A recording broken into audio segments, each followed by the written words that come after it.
Peace and love, everybody. Hope you're all doing well today. And I hope that this broadcast goes through clearly. My computer has been acting a little bit funny as I've been looking to start the live. But I hope that everybody is well today, sending a bunch of love your way. Greetings to everybody who's here viewing, whether from Facebook or YouTube. We love for you to just wave or say a hello or something. It's always nice to know who's present. And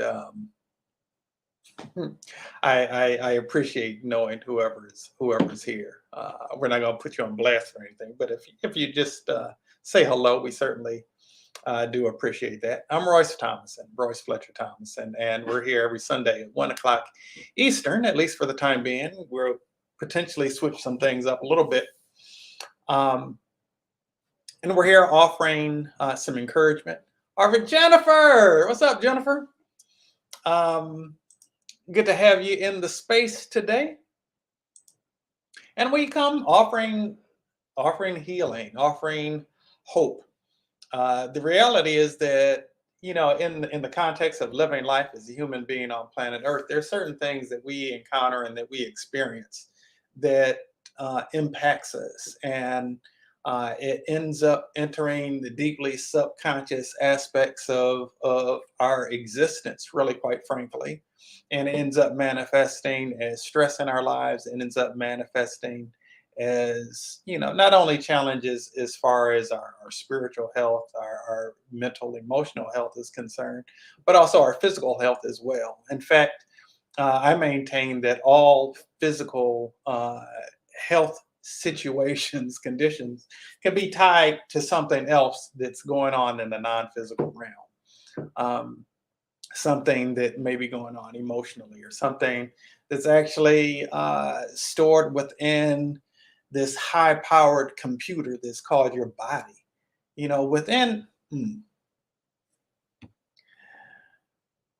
I'm on a computer that has a terabyte hard drive. So there's a pretty significant amount of stuff that can be stored here. When I was in seminary, I had a laptop. This total amount of storage on that laptop was 80 megabytes.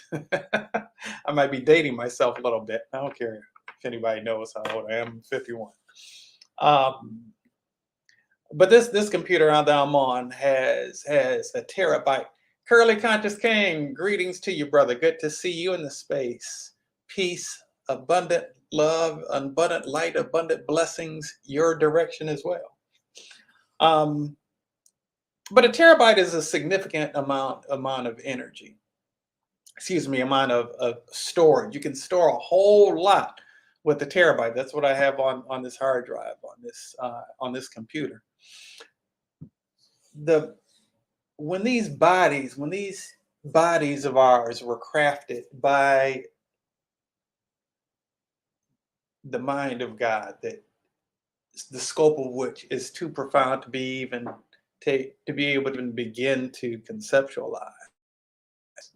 But when we were knitted in our mother's womb, when there was a plan that was in store for us before our mother was even born, there were certain things put in place in terms of our physical body. Just in a fingernail, you have like 1 million cells, right? And that's all your body is a conglomeration of different cells. And you've got all these different types of cells in your body, right? You've got brain cells. Those are typically referred to as neurons. You've got cells that make up your immune system. You've got cells that make up your digestive system. You've got cells, that all have their own function, their own job, their own responsibility. And within each cell, there's DNA.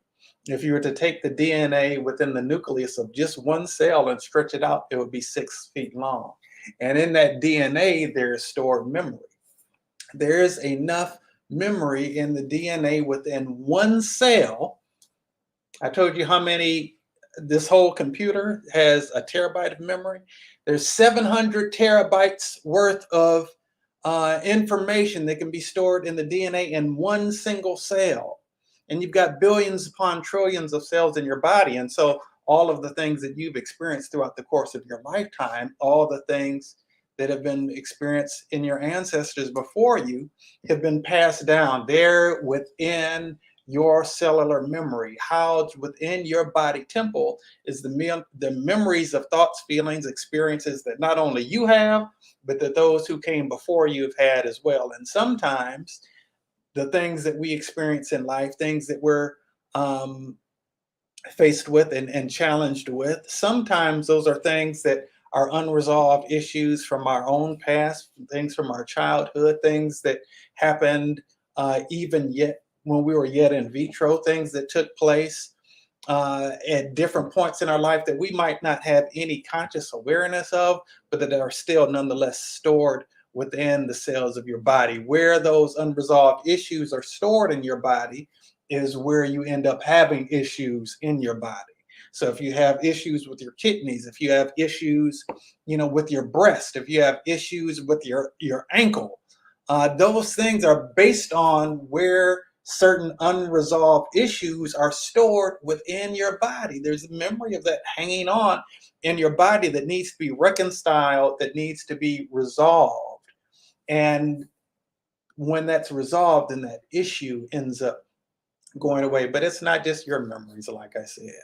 There could be issues of things that were within your ancestral line. Those memories, again, have been passed on from generation to generation. And if they weren't able to resolve it and it's showing up in your body temple, it's because you're given the opportunity to resolve that ancestral issue, because things will pass down from generation to generation until the cycle is broken, until the pattern is broken, until that issue is resolved. Now, is it a problem that there are issues that we're carrying that were passed down from our ancestors? Well, we've got a lot of blessings that were passed down from our ancestors too, things that we didn't earn, that we get to enjoy the fruit of. So it all kind of feeds into this stew, if you will, this soup that makes us who we are, and hopefully uh, for the advancement of humankind, right? For the betterment of our family. There are things that we can hopefully do that help to make things better for all of us, that we can do to help make things better for those who come before us. And yeah, those of us who have children, we pass down our issues to them too, because people aren't perfect. Your parents weren't perfect. Your spouse isn't perfect. The people who are other family members, the people that you work with, none of these people are perfect. All of these people have areas of brokenness, areas of challenges, areas where there's some things that need to be healed, restored, redeemed, rectified, resolved. And one of the reasons I'm so passionate about this work that is transcending the matrix is because it provides an avenue for us to bring more healing and more wholeness to the planet. It's something I'm extremely passionate about.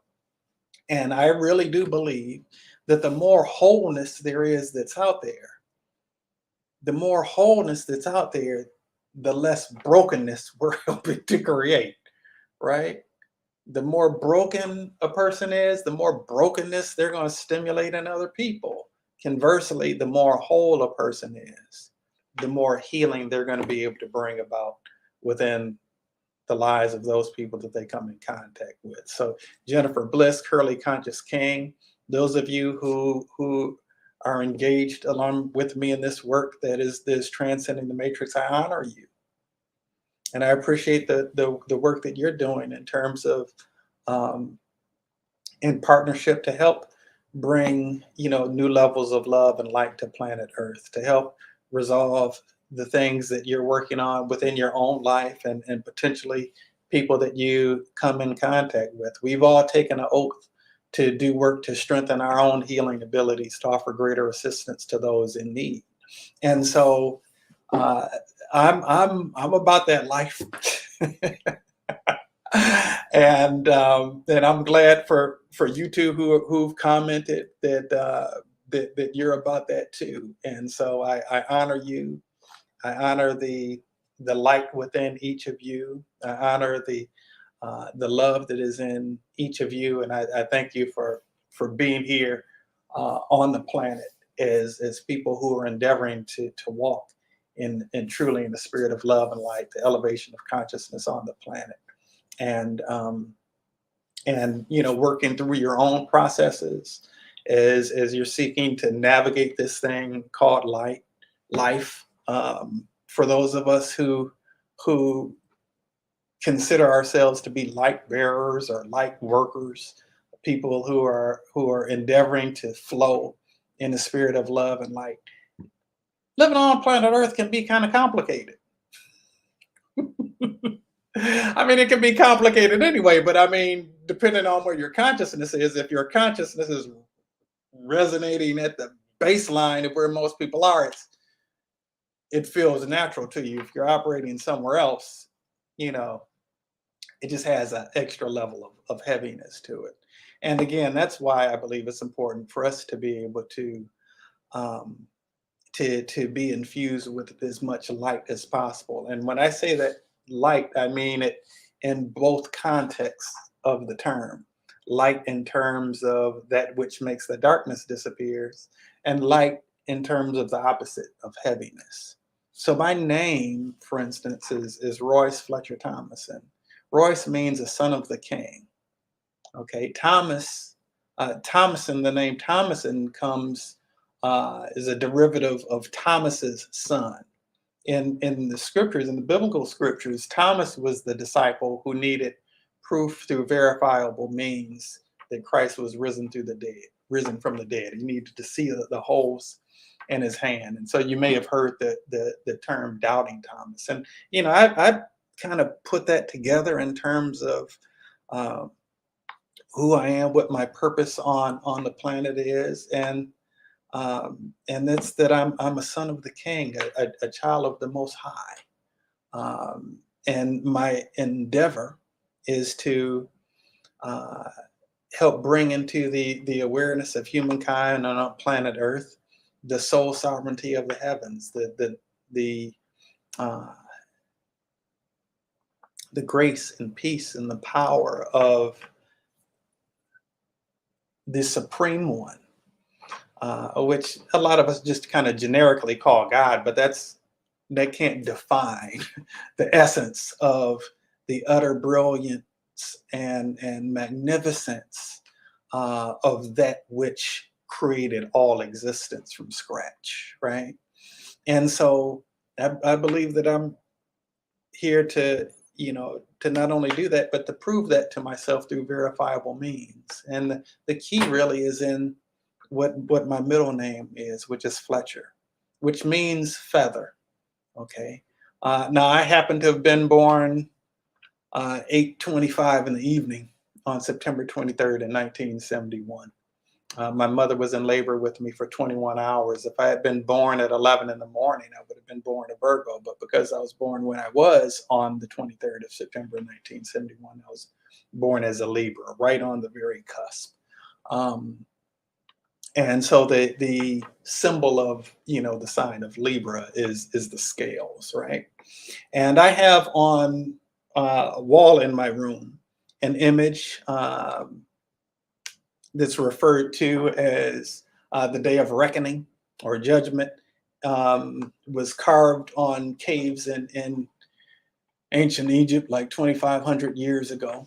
And the symbology is that the representative of divine justice and truth, is leading the initiator, the one who's passed into the judgment chamber where divine wisdom sits on top of a scale. Remember that scale again? And on one side of the scale is the person's heart. On the other side of the scale is a feather. Remember my middle name? Fletcher means feather. And if the person's heart weighs no more than that of the feather, then they can go on, into the afterlife, so to speak, right? And so that's what I've come to realize. Not only is my journey, it's personal to me, which is why I'm able to speak to it passionately, because the reality is it's all of our journey. I believe that every single one of us is called to embody the light that we initially were and we actually are at our core and at our essence. Because guess what? We're all made of the same stuff that God is made of. A lot of us don't know that. And so we need to be able to receive that to receive it, take it in, embody it, and allow it to be made manifest through the living of our lives. And a lot of us, it's hard for us to know that. A lot of us have a lot of objections to that from things that we've heard, things that have been spoken to us, life experiences that we've had, trauma that we've been through, and that we've endured our own misaligned behavior where we've just, quite frankly, done some things that weren't really that bright to do, that weren't really in alignment with the essence of the divinity that is at the core of our existence.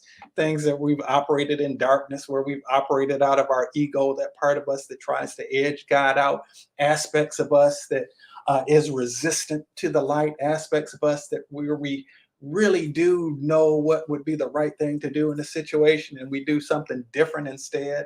Because of that, we've got stories going on in our minds, things that we're telling ourselves. Some of the things that we're telling ourselves are things that we've repeated from things that have been told to us, that says that we are not love, that we are not light, that we are not grace, that we're not peace, that we're not these things that we really are at our core. And we start believing that we're something else, that we're less than, that we're unworthy, that we've got all of these issues that keep us separated from God. But the reality is that nothing can separate us from the love of God. And so that doesn't mean that we in our heads can't think something different. Greetings, Karen. It's beautiful seeing all of these Transcending the Matrix people here today. Karen, you cannot see their comments because they're on YouTube, and so you can't see the comments on Facebook. But Jennifer is here, and the Curly Conscious King, if you know who that is. I won't give his name away, but I think that in the clues that I've given you, I think you might know who that is. At any rate, when we have all of these things going on where we start feeling bad about ourselves, we sometimes we're not able to acknowledge really very readily who it is that we really are. And even if we intellectually grasp, but there's still things going on deeper down inside of us, within our subconscious thinking, within the realm of that which actually governs how we actually live our lives, because that's based on what's going on subconsciously inside of us. We miss the mark. We doubt our worthiness. We doubt that we're lovable. We doubt that that we are the essence, at our essence, pure love and divine light. And so we end up behaving in ways that contradict who it is that we really are. And then we think that we are these other things. We think that we're these titles that we have. We think we're what we do at our job. In fact, if somebody asks you, what do you do? Which is usually the first question somebody asks when they meet you. What you usually start to say is, I am a, and then you give them your job title, right? That's how it is. But then if you're not doing something that you really enjoy, or if you're not working at the time being, then it feels like socially awkward and you feel less than. Sometimes you might be a mom, and your identity becomes tied up with that role that you have as motherhood, especially if you're a single mother. That there's a whole aspect of your identity that gets connected with what it is to be a single mother. Or if you're a wife and a mother, then you've got that and that becomes your identity. Or whatever other different things that come up, different things that people have said to you, that maybe your parents said some offhanded things to you that impacted your psyche somehow, and made you think that you were something maybe not so great, right? Maybe other people that you were involved with romantically said some things that ended up resulting in you feeling a certain way about yourself subconsciously, even if you don't acknowledge it consciously. That there may be some doubts and some questions, and you may need to prove to yourself through verifiable means that you are that pure love, that you are that divine light, that you are a son of or a daughter of the Most High, who's created all of existence, who's at the source of all existence, and is simultaneously all knowing, all seeing, and all powerful and everywhere present, everywhere equally present, right? The place that the place, unfortunately, where God is the most infrequently found is within our minds, because we've got all of these other things going on. We've got these aspects of our own ego. We've got this aspects of our separate self-consciousness that endeavors to edge God out, right? And I believe, like this, it's in my name. So I look at it, I study that, but I believe again that it's for all of us. And the way that we get from that point of, from point A to point B of who we are at our essence, to really proving that to ourselves through verifiable means, is by allowing our hearts to be light as a feather. I want to let that breathe for a second.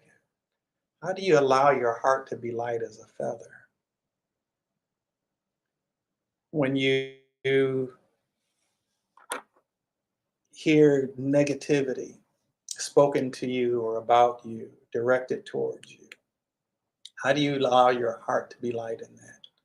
When you know that you've made some decisions that may have resulted in other people being hurt, or other people being disappointed or frustrated, or even maybe even hurting yourself somehow, how do you get to a point of being lighthearted in the midst of that? How do you allow yourself to become free of a sense of guilt and shame? Okay. Now, I happen to be a minister. I can say, and I am to some degree, I've studied world religions, but what I'm clearly, greeting Samraj, what I'm clearly most familiar with is in the context of Christianity. And in that context, uh, there's a term that's frequently used of salvation, and that salvation comes through believing in Jesus the Christ. And what many people don't realize is that, and the people will talk about him being Lord and Savior and focus on the Savior, but the reality is he can't be Savior until he's Lord. Okay, in other words, uh, you gotta heed his teachings. Okay, and so we end up as human beings, regardless of whether you're a Christian or whatever your religious background is. The reality is that we've all got stuff going on. We all have great temptations to do stuff on our own, to try to do things in our own, spinning our wheels. We end up actually creating a lot of hardship for ourselves. Really, truthfully, we create a lot of hardships for other people too. We don't even always allow ourselves to acknowledge that that's the case. The reality is that most human beings probably could benefit from some kind of therapy. Now, if you were to think about it within yourself, you can probably, I want you to start thinking of people who you've been hurt by, people whose words or their behaviors or lack of certain words or lack of certain behaviors have resulted in pain for you, have negatively impacted you. I don't want you to put it in the chat. We're not going to put anybody on blast like that, but I want you to allow those people's names to come to some of those people's names to come to your mind for a moment, right? Now, I want you to think about something else too. There are probably some people who are in therapy or who need to be in therapy because of you. We don't like to think about that sometimes. There are some people who you said some things to, that you've done some things to, or that maybe there were opportunities for you to have said or done some things where you passed up those opportunities, and that resulted in pain for others, conflict for others, issues for other people. Now, I'm not wanting you to feel bad about either. We're going to engage in some spiritual alchemy. We're going to transmute these these lower level feelings into something that's more purified. Because the fact of the matter is, for us to get to that place of having a light heart, we've got to first be in a place of acknowledging where there's heaviness. In order for us to get to a place, I remember I told you about the play on words with the word light. In order for us to operate, we're dealing with the love and light. That's what this thing is all about, all the time.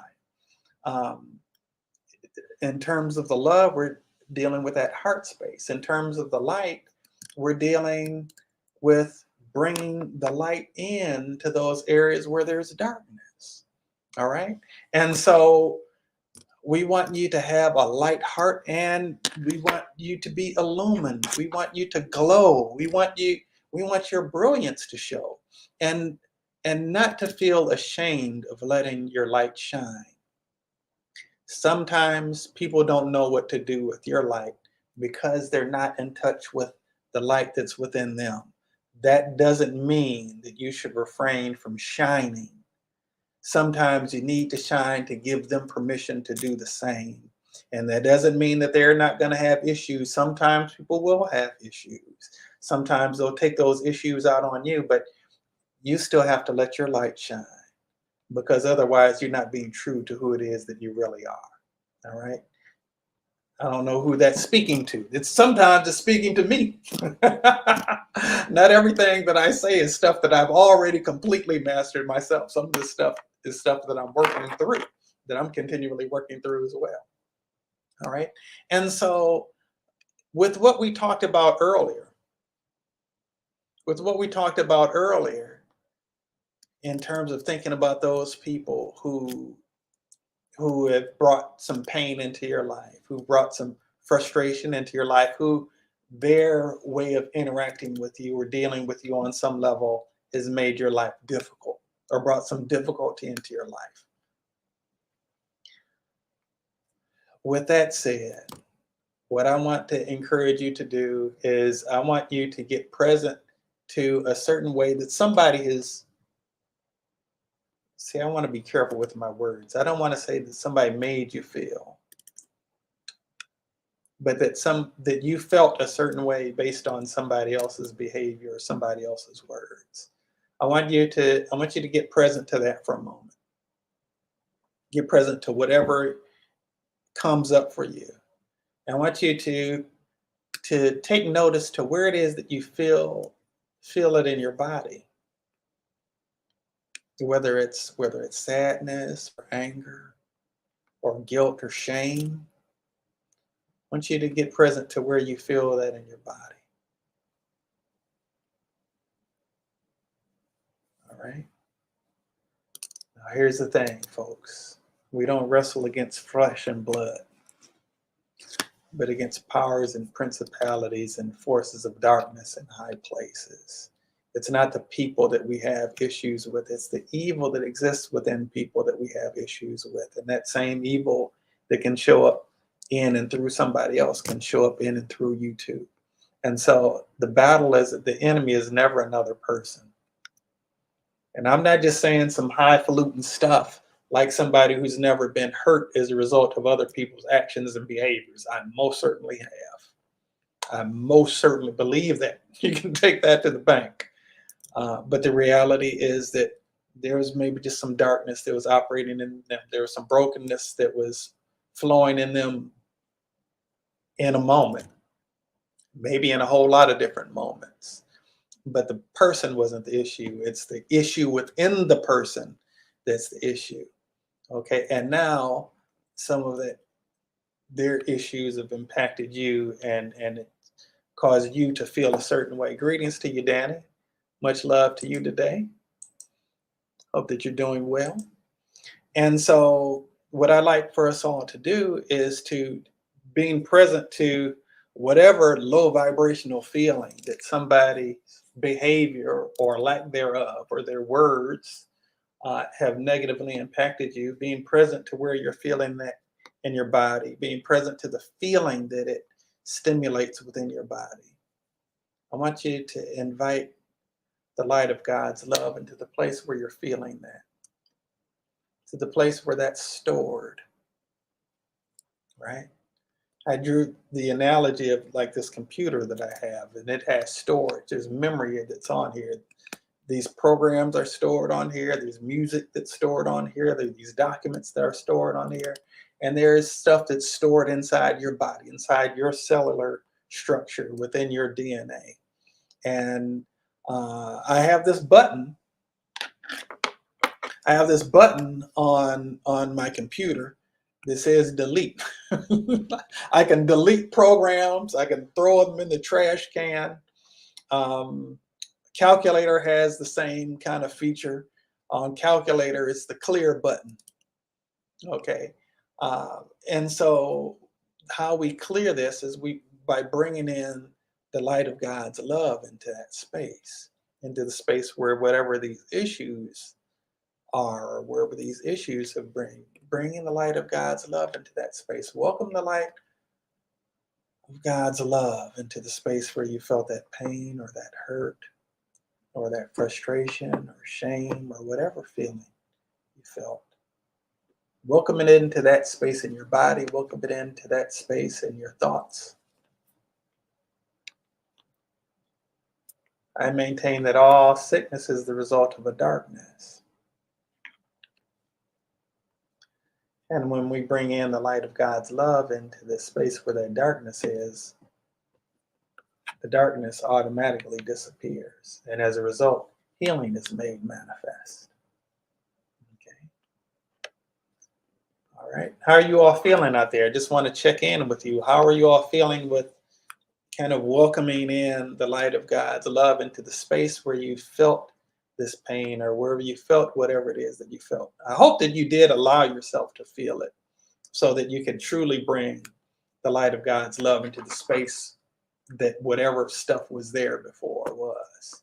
Okay, Karen says she's feeling better. I'm glad to know that. Karen, Danny says all is well. All right, good to see that. Not sure what's going on with our YouTube people. I haven't seen any comment from them yet, at least in the last few minutes. At any rate, now let's get present to another thing that causes our hearts to be heavy, and that's the stuff that we've done.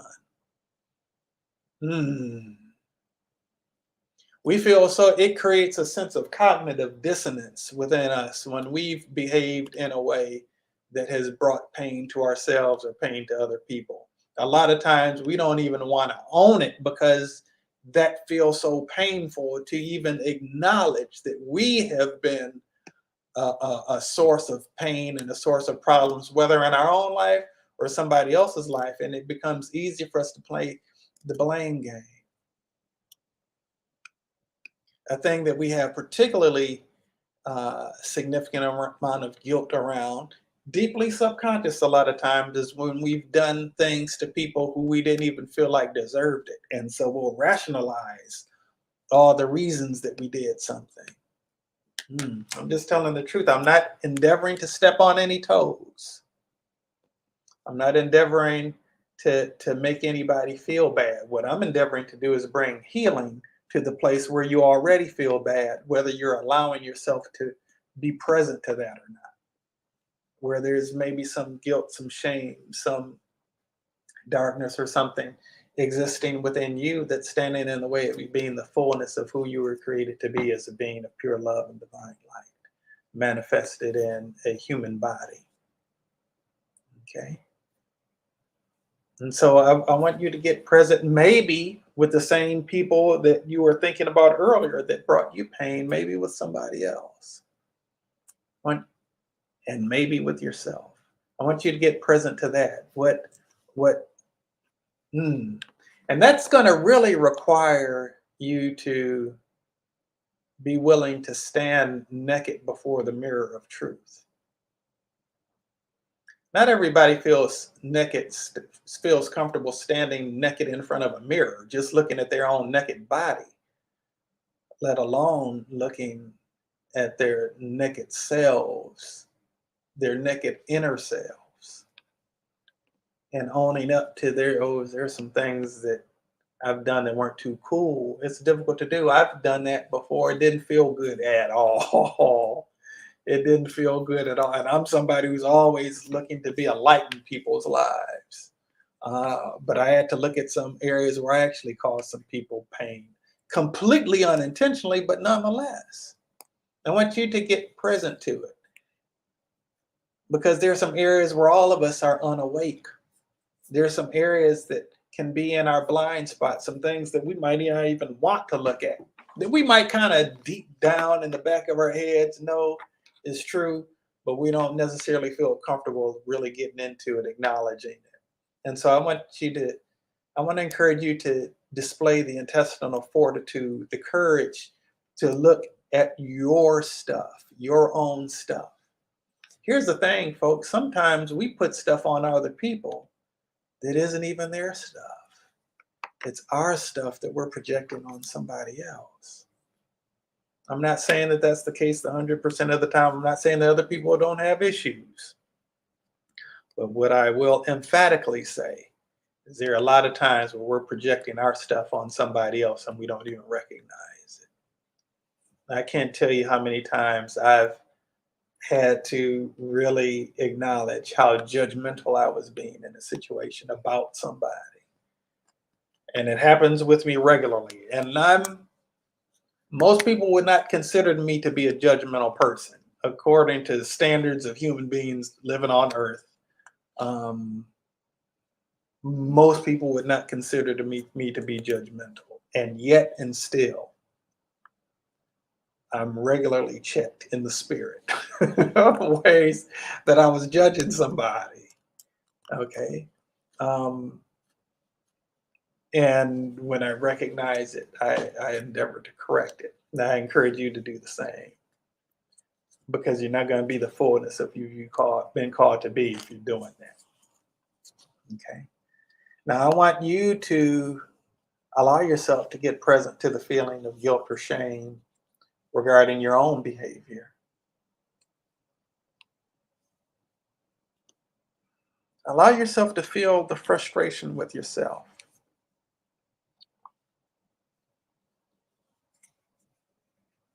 For situations where, can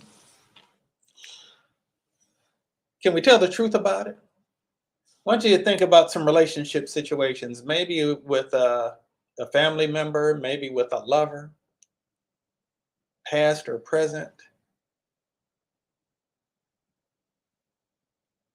And I want you to get present to the fact that you allowed something to happen that you didn't like, that didn't feel good to you. I made some bad choices. Now, there are some things I experienced with other people that weren't necessarily too cool, but I was the one that chose that. There were things that I had seen going in, but I ignored those things. I had to own that. I had to own that.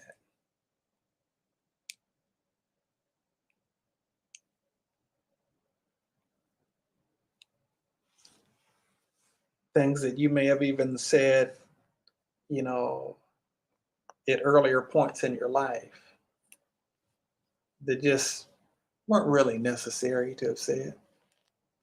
You might have cussed somebody out in your mind without even saying anything out loud that did something that you didn't like, maybe cut you off in traffic,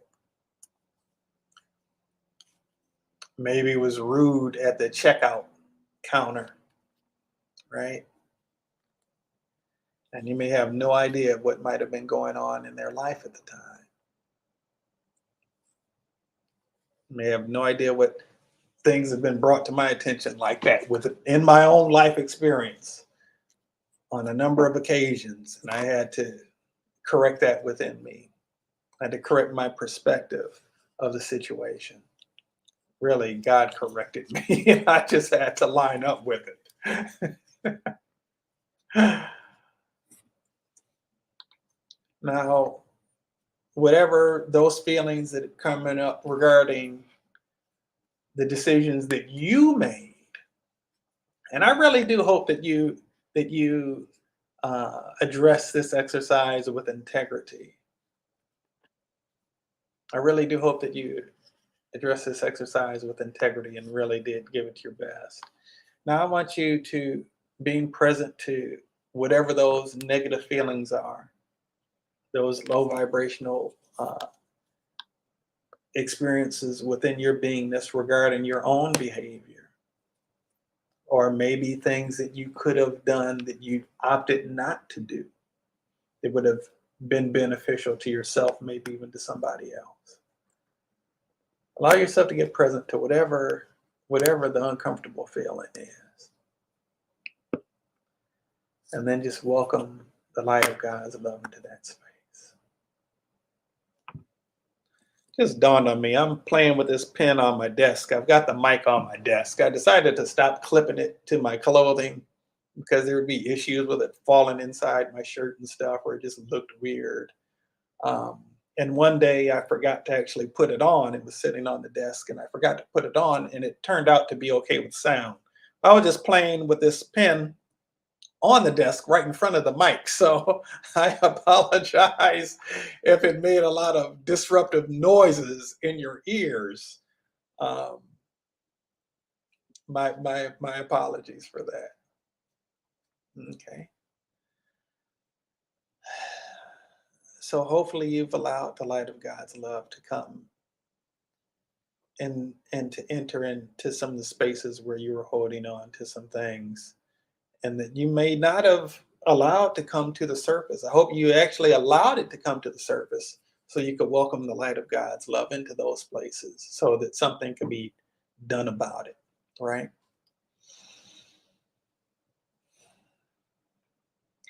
You know, the thing about it is that the stuff that's in the darkness, it needs to be able to come to the light. You know, a seed is planted in darkness, but the way that it grows is because it's seeking the light. It's pushing itself towards the light. It's digging its roots down in order to reach up to the light. And so there's some things that need to be exposed to the light. There's some things that we wouldn't want anybody else to know because it would be utterly embarrassing to us or shameful for somebody else to know that. Things that we want to keep hidden. But there's value in bringing it to the light. Even if you're not talking to somebody else about it, you know that it's there. Expose it to the light. Expose it to the light. Let the light enter into that space where there's darkness, places where we put stuff in the dungeon and close the door on it because we did not want to go there. We didn't want to experience that. We didn't want to think about it. We didn't want anybody to touch it. But the reality is, as long as it's closed off from the light, it's closed off from the source of life. And as long as it's closed off from the source of life, there's a part of you that's dying inside. I don't want you to die inside. I want you to live, and for you to live abundantly, for you to live in peace and in power, in truth and in love, okay? In grace and in peace. That's what I want for you. Do you want that for yourself? I certainly want that for you, okay? Now, something else that I like you to do. Now, listen, I'm not ashamed to share that I'm not speaking to spiritual lightweights. Okay, for folk who just want to go around walking around in your victimhood, this is not the space to do that. This is a space where you actually come if you want to take responsibility for your life being transformed. That's what I'm about. That's what I endeavor to do within myself and to help empower other people to do. Okay, that's not to say that things that you experienced weren't bad or painful. And it certainly doesn't mean I don't have compassion for things that you've been through. What we're about in this place right now, in this time that we have together, is help bringing you to a better place, empowering you to become free of those things that have held you captive and have imprisoned you and have limited the your experience of living the fullest version of you and operating from a light-hearted space. That's what we're about here. That's what I endeavor to do. And so this next exercise, I acknowledge it may be a little bit of a challenging one, but I encourage you to try it on. Just do your best at it. If you feel a resistance to it, acknowledge that you feel the resistance. Welcome the light of God's love into that place where you're feeling the resistance. That's just the ego that's trying to have its own way. I want you to be free. I want you to be liberated. I want you to be empowered. Okay? And so I challenge you to challenge what is challenging you. The things that are standing as a hindrance in your life. Okay. And believe it or not, it's never something on the outside. It's all an inside job. It's all an inside job. So I encourage you to take a moment and think about who you were thinking about initially, who's maybe brought some pain into your life. They may still be on the planet. They might not be. They may have, they may no longer be sucking wind, as I like to say it. And that's okay, regardless of if they're still on the planet or if they're not. This exercise can still work. It can still be useful for you to do, all right? In terms of helping to bring something of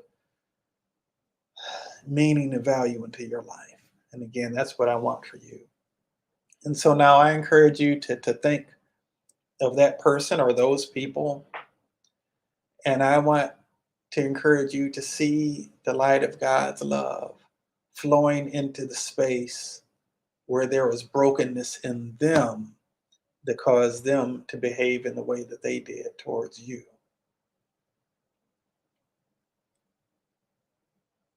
People, and that doesn't necessarily mean you got to become all buddy-buddy with them. You may still need to keep a distance. Okay. But this is about you becoming free. See the light of God's love entering into the space where they've held on to some brokenness that ended up being manifested as them behaving towards you in a way that hurt you or brought problems to you.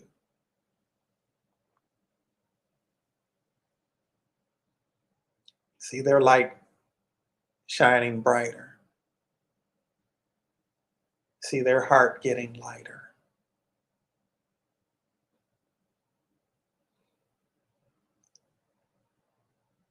I believe that the ultimate goal of God is for nobody to ultimately perish in terms of their souls, suffer, but rather for the evil that exists within all of us to be destroyed, and to be transformed into love and into light. And evil, by the way, is just live backwards. There are a lot of ways where we just live backwards, where we miss the mark, where we are operating in alignment, out of alignment with the divine blueprint according to which God designed us in the first place. Okay. Again, before you were knitted in your mother's womb, God had a plan for you and for your life. And we get off track from that because we're living in an illusory world where we see things and we think that the things that we see are real. In other words, we end up engaging with people and they behave in a certain way, and we believe that it's because they're bad people. We believe it's because there's something wrong with them. We believe that there is some issue with them that they need to work out. And the truth is, we all have issues within us that we all need to work out. But if you're experiencing it, it's your issue. And I want to encourage you to bring love and light into that space within yourself. Now, how you know that you're operating fully in love and light is when love and light become all that you see. Because as I said before, and I'm going to say it again right now, everything that God made is good. Everything that God made is good. If it's not good, then God didn't make it.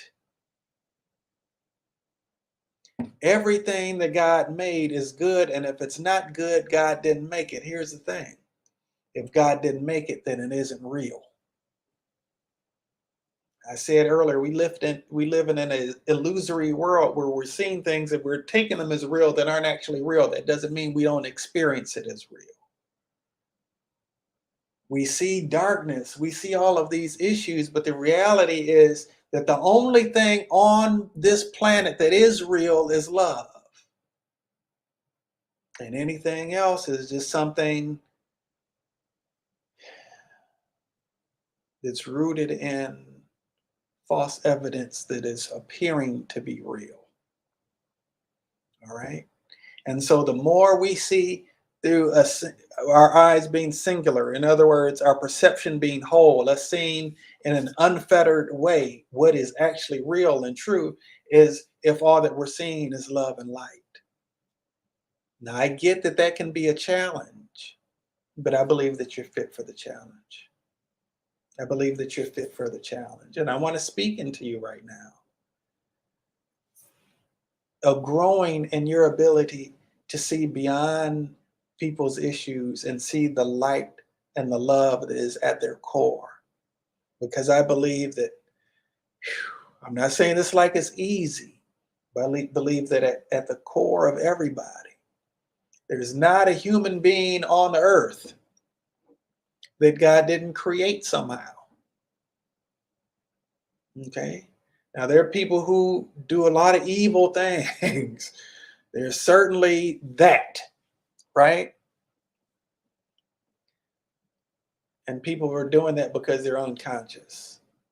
Because they're unconscious of who it is that they are at their core. Now, a lot of people seem rotten to the core. I'm not saying that's not the case. A lot of people seem rotten to the core. There's some people who do some horrendous things, some unthinkable and unspeakable things. Maybe some of them have even been done to you, those types of things.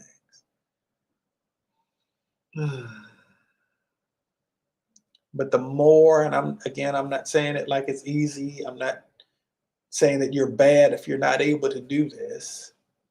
I'm just saying the way that you know who you are, the truth of who it is that you really are at your core, is getting to a point where all you see is the light. The eye is the lamp of the body. And if your eye is single, if your eye is whole, if your perspective is clear, if you're not seeing through the lenses or the filters of the matrix of third dimensional beliefs of separation and limitation that's rooted in fear, then your whole body will be filled with light. And you know your whole body is filled with light when you have no issues within yourself and you have no issues with anybody else either. That doesn't mean pretending that you don't have issues with people, because that's just being in denial. That's not the same thing as actually being there. All right, there is a nuance from that. All right. Now, I wonder who actually took that exercise on. No shame if you didn't take that exercise on. I get it. It's not an easy thing to do. I acknowledge that. But you're an extraordinary person. If you're here, if your soul feels aligned to this, and you're one of the people who's actually watching this, then that means that you're a person who's spiritually mature enough to want to at least have this seed planted, and maybe a seed that was planted previously watered, right? If you're a person who's feeling led to be here and you're still watching at this point, then it's because there's something special about you. There's certainly a certain degree of spiritual maturity that you've reached already for you to even want to be here. Otherwise, this would not be interesting to you at all. Okay. It just wouldn't be interesting to you. You wouldn't want to be here. Greetings, Reverend Shirley. Good to have you in the space. We've got plenty of TTM people here today. Jennifer Bliss, a Curly Conscious King, Karen, Reverend Shirley. Good to have you all get to have you all here, and Danny and others who aren't necessarily Transcending the Matrix initiates. It's good to have all of you here, and I truly honor the light in you. I truly honor the light in you, and I believe it's Sanskrit. Karen, perhaps you can correct me, and I truly say namaste to each and every one of you, and I behold the light in you, and the light in me bears witness to the light in you.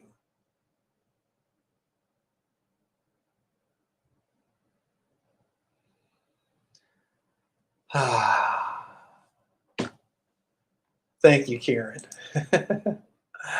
All right, so I want to check in with you all and see how you're doing. Also, I want to acknowledge I live right off of a street called Martin Luther King. Martin Luther King Jr., if he was still sucking wind, he would be 96 years old today. And so I want to take a moment and I want to acknowledge that. Um,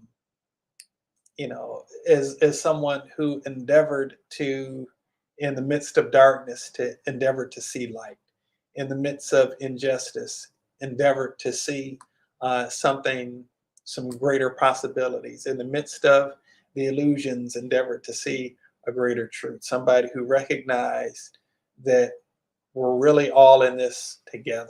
When he said we're all caught up in an inescapable network of mutuality, tied in a single garment of destiny, that whatever affects one directly affects all of us indirectly. This is part of the interrelated structure of our existence. He said that.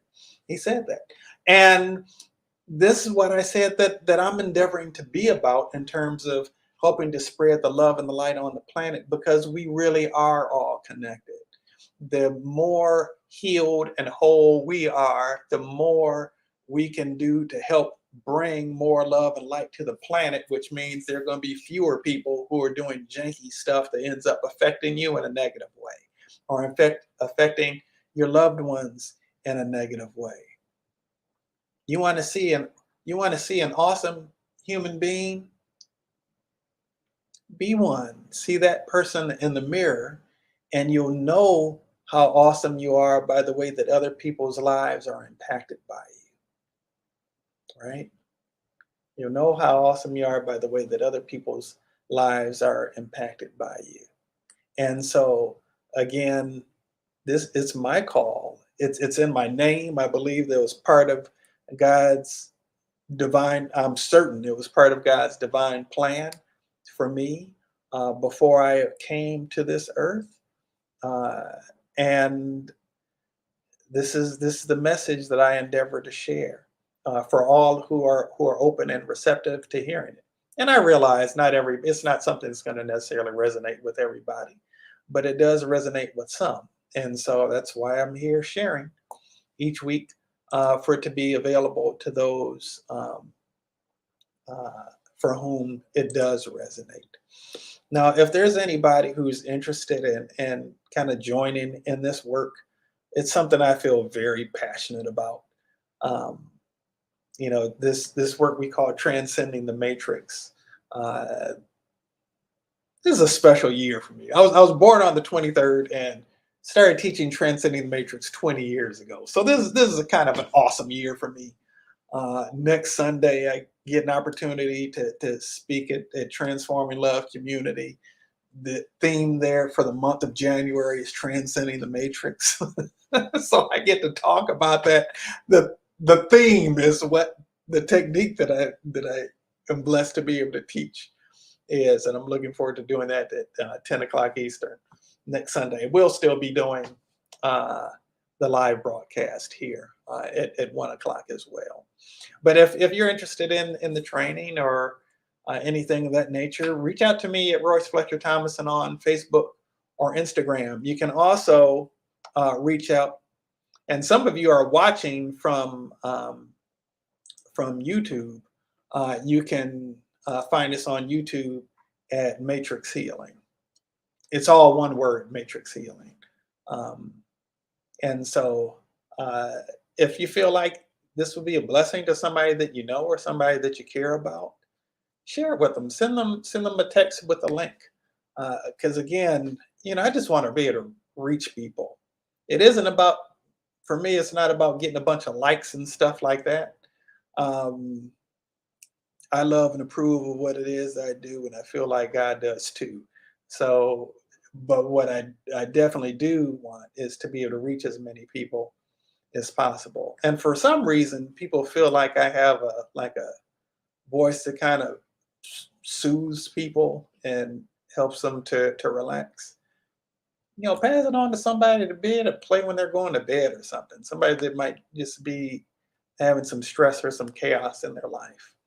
Um, and while they're sleeping and in kind of a receptive state, maybe some of these things are able to just kind of filter into their subconscious and help to bring a little bit of healing there, help to bring some calm and some peace. Um, and so anyway, that's what we're about. That's what we're endeavoring to do. I love you all. I appreciate you. I value your presence on the planet. And I'm honored that you found it to be worth your time to spend a few moments with me today. Again, I believe that it's my responsibility to be able to embody as much love and light as I possibly can. What that really boils down to is bringing love and light to all the places in me that it's not there, right? Addressing the areas where some is needed, and so um, what I'm doing here is really just an expression. It gives me an opportunity to be able to express um, what it is that's being done in me, and hope that that's also doing something of value within you and doing something to help improve, optimize your life in some way, and ultimately the planet. So, transcending the matrix itself is a healing modality. It certainly works for physical healing. It's not required that somebody be in your physical presence. Recently, my stepmom's sister, who's in town from Mexico, they're in Michigan right now, had been having a lot of pain, a lot of like really bad headaches where nothing was helping, and we spent a few minutes together on the phone, and she ended up being in tears because she had become free of the pain, and it was an honor to be able to do that. It was an honor to be able to do that. And so, yeah, transcending the matrix is something that can certainly be used to bring about manifestations of physical healing. Seen that happen a lot. We see it happen in our workshops and training when people are in the class. People who are in the class experience themselves doing it, um, and that's a part of it. But on another level, this is part of a global peace mission, because the reality is that you can do a healing on somebody that doesn't look like you, that doesn't think like you, that doesn't operate like you, that isn't.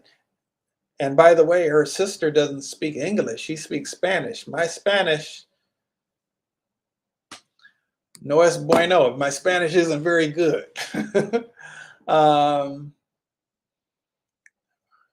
I don't think I even said that properly just a moment ago, actually. But um, it doesn't matter. There's so many things that we use to keep ourselves separate from one another. But the reality is that we really are all one. We all are breathing the same air. We're all one people, whether we speak the same language, whether we vote the same way, or love the same way, or worship the same way. And I'm not condoning certain behaviors or belief systems or things of that nature. I'm just saying, regardless of where we are on the spectrum, we're all one. We're all breathing the same air. The rain falls on all of us the same, right? All of us, if we get cut, we're going to bleed. Okay. All of us are really intimately and intricately interconnected, like like I said earlier, that Martin Luther King Jr. said, that we're all caught up in an inescapable network of mutuality, tied in a single garment of destiny. Whatever affects one directly affects all of us indirectly. This is part of the interrelated structure of our existence. Somehow I cannot be my best unless you are your best, and you cannot be your best unless I am my best. And he also said that we're all either learn to live together as brothers, and I'm going to say as sisters, or perish together as fools. And my desire is that we all live, and that we do that abundantly, that we live in alignment with the destiny that we were created to uh, embody and to live out in our lives, right? And I know there are things that sidetrack us. I know there are things where we get distracted and we end up sidestepping some things and getting off our path and move backwards and do things that you know are totally the opposite direction of where it is that we need to be going. We all do that at times. The point is that even though we might fall off the wagon, the key is to get back up and get rolling again. Even though we may go in the wrong direction, the key is that we straighten up and fly right, that we get back on course. And as many times as we get off course, that we just make sure that we get back on course again. And a lot of times the reality is sometimes when we get off course, especially if we get a little further off course than we think we ever should have, we end up feeling guilt and shame about that. And then that ends up um, being a hindrance in terms of us getting back on course. The reality is that that's just the enemy of your soul, the part of your life experience that is seeking to keep you from being where it is that you're really intended to be. But it's really a call to get back on track even more. It's there as an opportunity to be reminded. Let's get going in the direction that we need to get going in. Maybe a lot of times a reminder of your need and your dependency on something greater than yourself, that you need to be in alignment with God and to allow space for God's grace to manifest itself in your life. Okay, so that pretty much wraps us up for today. Again, it's been a pleasure being with you today, and as always, I send you forth with peace and love. Catch you next time.